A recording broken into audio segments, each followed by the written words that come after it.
Hi, everybody. Today we have Mr. Rob Master, who I've known for quite some time, a lovely man who's been with all of us getting through the COVID period, getting through all of the challenges of everything, including floods and vermin and everything else going on in the world and our neighborhoods. Rob, great to see you, and thanks for joining us. My pleasure. Great to see you, Barry, and love being at the DPAA today. Thank you. Yes, it's our global summit, and we're excited to have you with us as this will be seen around the world. And also, we've got some good questions for you. So to start off, Rob, tell us a little bit about your career journey, your role at Unilever. You've done some great work there. You keep advancing all the time. Tell us a little bit about that.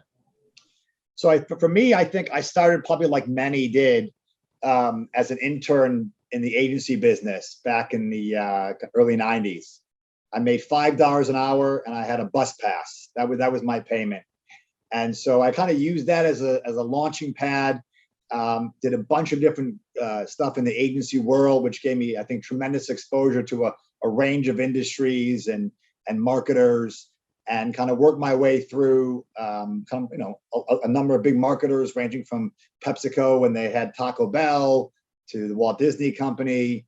And then I actually, in the late 90s, ventured into the initial.com. So the initial start of the digital era in the late 90s. It was one of two startups I tried. Unfortunately for me, neither of them you'd be familiar with. And after two kind of startup experiences, I decided to go back to like something solid and stable. And what's more solid and stable than soap? And I joined Unilever coming on almost 20 years ago. And I've had an unbelievable experience and ride there, working on everything from brand marketing to shopper marketing. And I spent the last decade in our media function, which has been just a tremendous experience.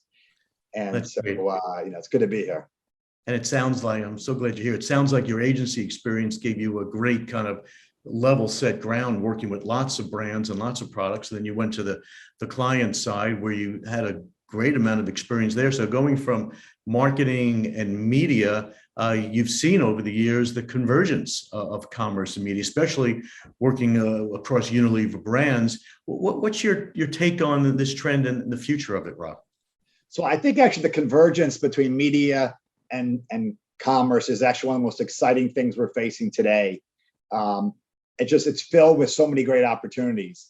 And if you just take a second to think about it, if you're a retailer, there's so many reasons why you want to be in the media business. One, it's a great margin business. Two, it's an opportunity to take advantage of the traffic that you have either on your store or on your sites as people come shopping. And I certainly think that the markets love to reward digital marketing and media businesses. And I think the retailers have got every incentive to be successful and drive in that space. On the other side of the story, I think media companies have every interest in also being in the retail or the omni-channel commerce business. One is, they have enormous traffic, and it's a way for them to monetize and capitalize on their traffic as in affiliate format in some form or fashion.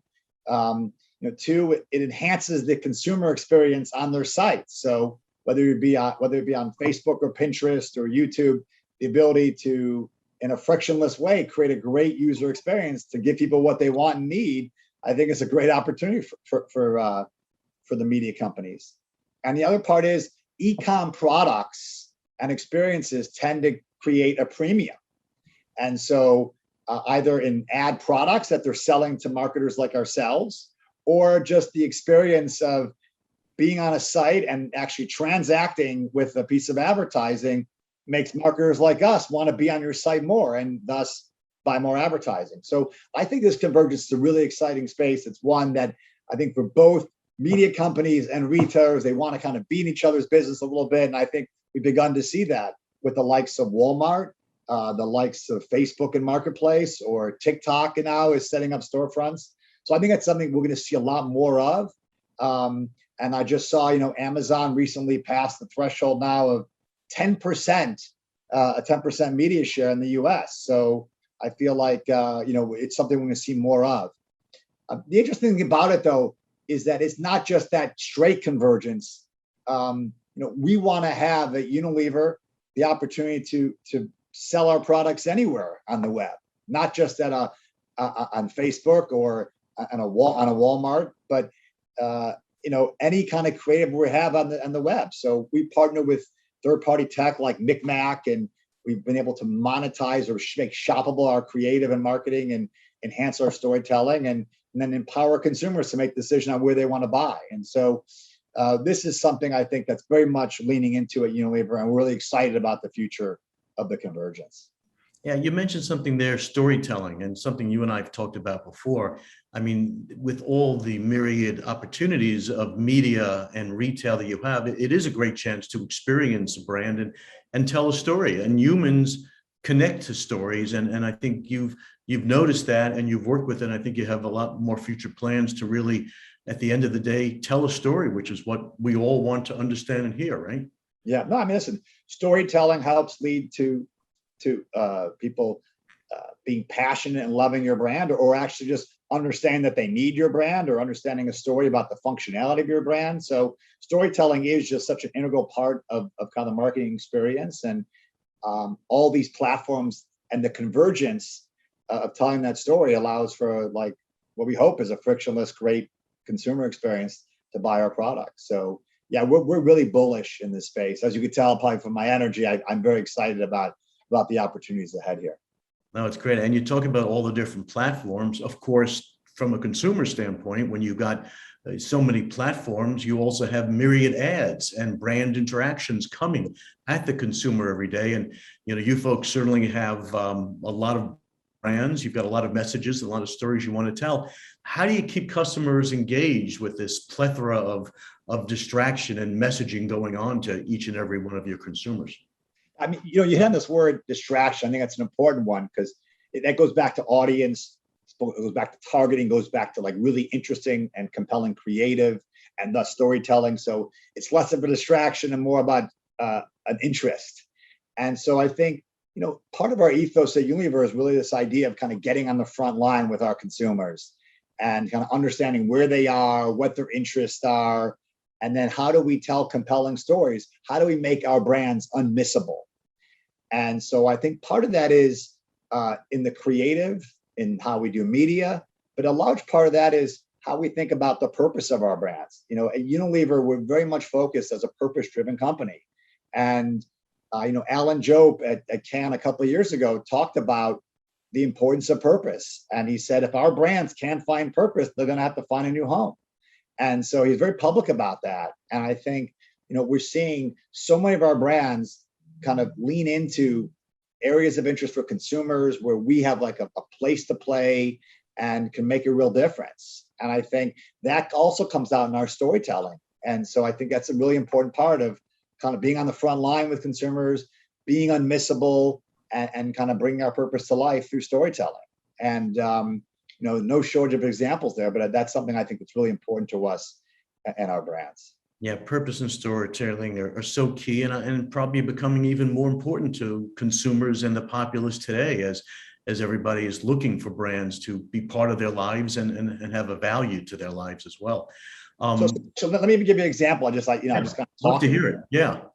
Our Degree brand has really formed this purpose around breaking limits, and this idea that the power of movement and all the health benefits associated with movement. And we have a place to play there because we're like the number one deodorant marketer in the country. And so the more you move, obviously it's that you're going to sweat. And so we believe in the power of movement. And so this idea of our purpose space is around kind of breaking limits. How do you push yourself? And so we partnered with 19 college student athletes on July 1st around the name, image, likeness launch. Name, image, likeness. So I apologize. It's the opportunity now for college athletes to monetize their name, image, or likeness. And so we got involved right away because we felt like, as a big marketer, very much purpose-driven, we wanted to help set the tone and establish this was not about just hawking a bunch of products, but rather connecting with student athletes in a meaningful way. And so we're working with 19 student athletes who are an unbelievably diverse set of college students. And our stories are our partnership with them was about helping amplify and tell their stories about how they're breaking limits, all in the spirit of around movement and kind of and persevering. And so it was an unbelievable experience to meet these 19 student athletes. I met them all, and they're just amazing young people and who have amazing stories. And we've really kind of rallied the brand around those stories and amplifying their stories. And I think that's an important part that we want to set for this name, image, likeness, to make sure it's just not all the all-American football quarterback, but frankly, a diverse set of athletes. We have women hockey, female hockey players, female softball players, female volleyball players. We have men's basketball players, men's lacrosse players, and some football players. We have academic All-Americans, so we have really worked to try to get this diverse group of student athletes and to tell their stories, because we feel like their stories are right in line with what Degree is all about. You're moving product, you're telling stories, you're delivering purpose and value for consumers and people. And that's so critical. And it's a good thing in addition to the commerce part of it. So let's get to the hot topic of the day, out-of-home advertising. A lot of changes where at DPAA, we promote the global digitization of the media, meaning digital data, digital targeting, programmatic, screens, and all interesting ways to communicate. What's been some of your experience, Rob, with out-of-home today, and where do you see it tomorrow? So I think, I love, because it's the digital out-of-home everything, right? So that's kind of like your tagline. Yes. And so to a large degree, we've begun to see digital out-of-home as an extension of digital display advertising, with a much, much bigger screen than you get on your mobile phone or your desktop, with some really powerful abilities to do sight and motion advertising, coupled with the ability to geo-target and daytime target and weather trigger target. So we're actually really excited about the space, and we've done some kind of cool things around weather triggers and kind of geo-targeting with programming. And I think as we get into 2022, a large part of our partnership with our agency Mindshare is to help reframe and rethink about digital out-of-home in the context of display advertising, just on a bigger screen and using some different techniques. But that's another area I think we're bullish on, is this idea of sight and motion and the ability to kind of bring it to life in a number of places for consumers. Yeah, they have to be unmissable. Like, we feel like this is a platform that you can really be unmissable, and we've done a lot of stuff. Whether it be going back to the Degree brand, we ran this campaign over the summer where we had a study that was done that showed a lot of people stopped using deodorant during COVID, and people were kind of getting out and about again. And it's like, you got to put deodorant back on, otherwise it can smell. And so we did some really powerful advertising, actually, and we did it out of home to bring to life the importance of putting deodorant on. Your armpits are ready for it, and that's what we show. That is great. I love that. And I love the campaign. I saw that as well. And you've done some things inside with cooler screens and others with different brands. Yes. So we piloted with cooler screens, which I think is amazing technology. We did some stuff around our ice cream brands, which is like a natural fit. Our ability to tell the story of our Magnum ice cream or Breyers or Klondike, and it's like right there, and then you open it up and you see the product. And so I think it brings to life like an ordinary shelf, and I think a really cool, innovative way. So that's another great example that we're really excited about. It's great technology. You see ads, you see video, and as you get closer, you see what's behind the screen. It's product. Yeah.